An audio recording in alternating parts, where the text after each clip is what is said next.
Bidadari is a brand new township outskirts of central core of Singapore that once was the largest multi-faith cemetery in this island state. Then why were cemeteries that were meant as an eternal place for the departed were cleared away?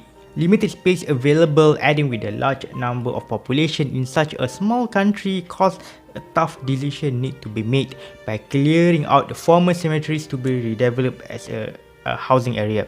This is a story of Bidadari where the dead gave up the space for the living.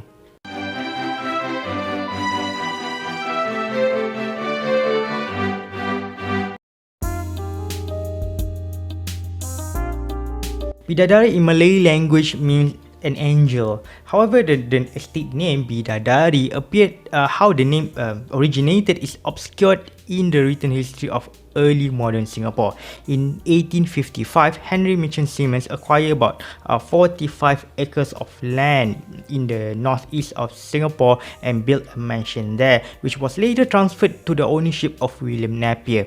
According to biographer Mats Johansson Lange, Bidadari refers to Encik Besar Zubaidah binti Abdullah, or her original name Cecilia Lange, the second wife of the first Sultan of modern Johor, Sultan Abu Bakar.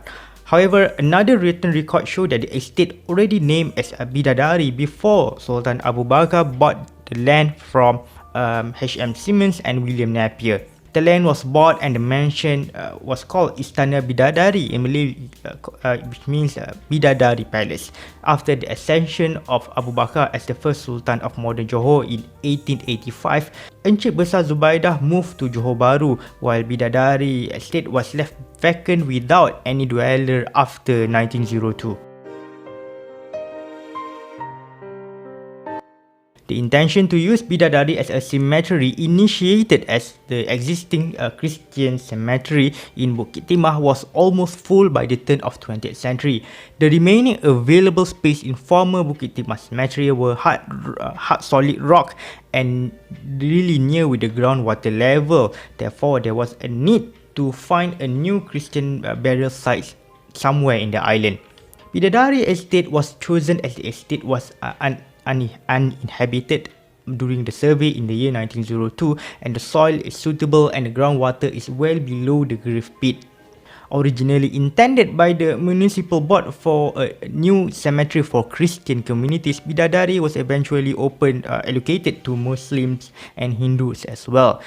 The record goes that Menteri Besar of Johor, Datuk Jaafar Muhammad, as a trustee of Sultan's property in the island, agreed to sell the land only with the condition that a plot for Muslim burial was allocated together with the Christians.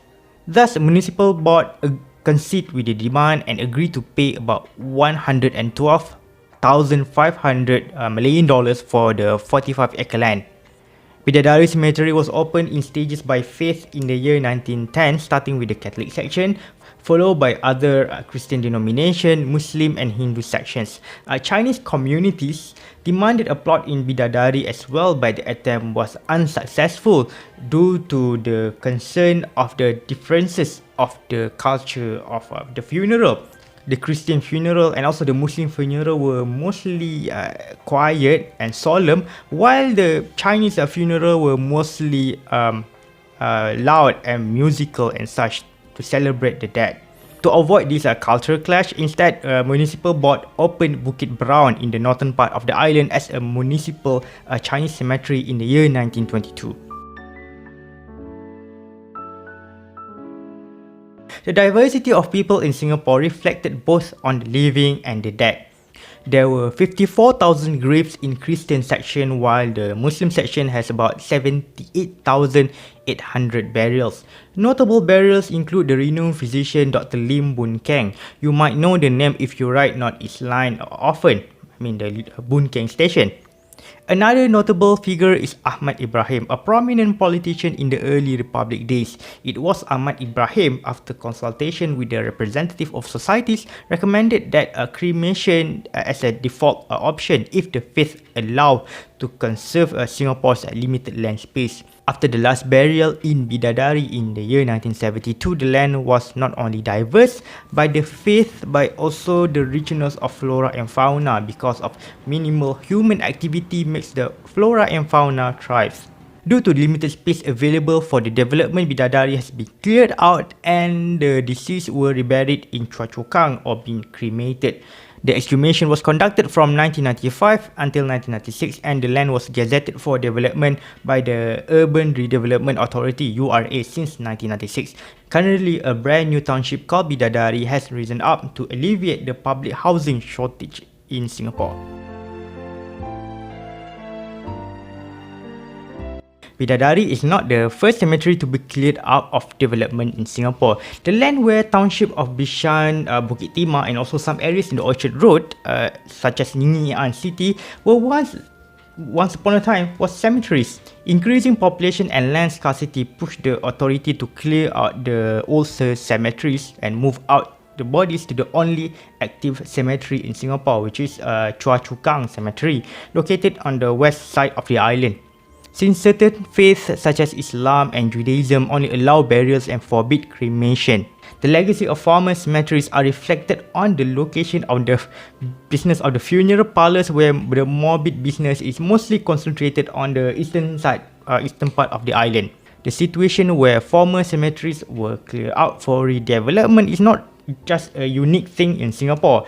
It happened worldwide in many countries. For example, Pin Hong Hoa Cemetery in Ho Chi Minh City, Vietnam will be cleared out to be given room for a residential development. And in Malaysia, did you know that in Kuala Lumpur, the area around Masjid Jamek was used to be a cemetery? And also the site where Masjid Al-Bukhari near the Hang Tuah station was a former cemetery too.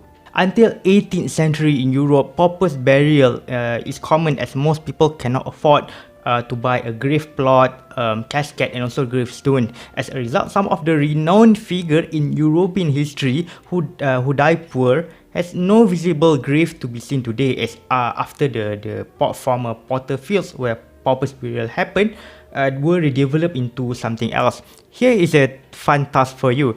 Try to Google Vivaldi grave and be amused of what Google will show as a search result.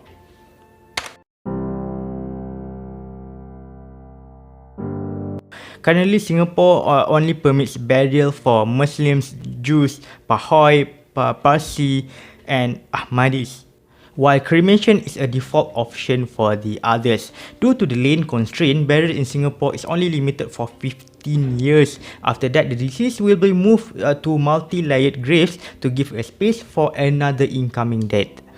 There are old cemeteries across the island that has been earmarked as a potential future development areas by URA, such as in Jalan Kubur, nearby Kampung Gelam, in Siglap and also in Bukit Brown. However, the cultural sensitivity and also the historical legacy will make another cemetery clearance a heated issue, thus continuing the tussle of a limited space between the living and the dead.